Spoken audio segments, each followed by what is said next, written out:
Hello, welcome to the Cell Tour Bus. Where are we visiting today? Well, we'll learn about two genetic mechanisms of cancer, and in the process, you'll naturally learn about gene expression as well. Why hesitate? Let's kick off right away.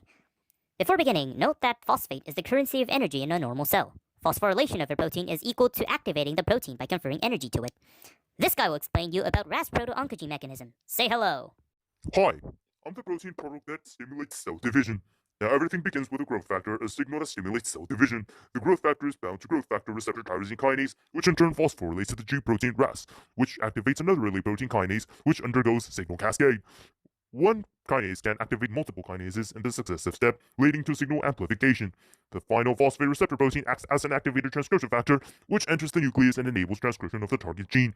It produces pre-mRNA, which is processed into mRNA by excising introns and adding 5' GTP cap and 3' poly A tail. The final mRNA product then comes out of the nucleus. There's a class of RNA called microRNA, which binds to mRNA whose bases match more than about 7 or 8 nucleotides in it.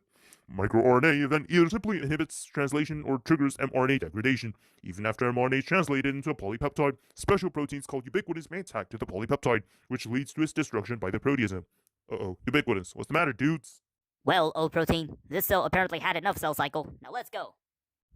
Okay. Nice meeting you, folks. Guys, those out of my team, this process of destruction of protein is crucial for the human body. Well, the protein we just encountered is overexpressed when Ras protein is mutated and becomes hyperactive, resulting in abnormal number of cell division, and it might cause cancer. In fact, cancer by mutation of Ras proto-oncogene accounts for nearly 30% of the total cause of cancer. Another type of mutation that causes cancer is mutation in tumor suppressor gene, the P53 gene.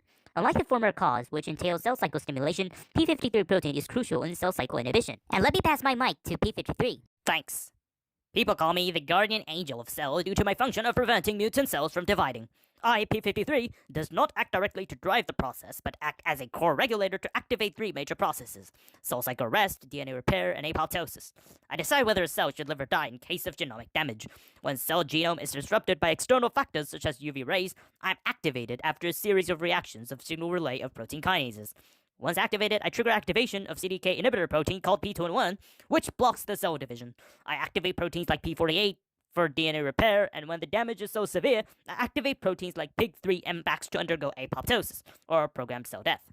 What do you guys think would happen if I'm mutant and thus unable to carry out normal function? The cell would paralyze? Good guess, but no. Actually, the cell can continue to proliferate in my absence because the other necessary molecules to pass cell cycle checkpoints are present. However, the cell cycle is not inhibited, so guess what happens? Hey, you're on duty, man. Oops, gotta go now. Seems like the genome has got stricken by another mutagen. See ya.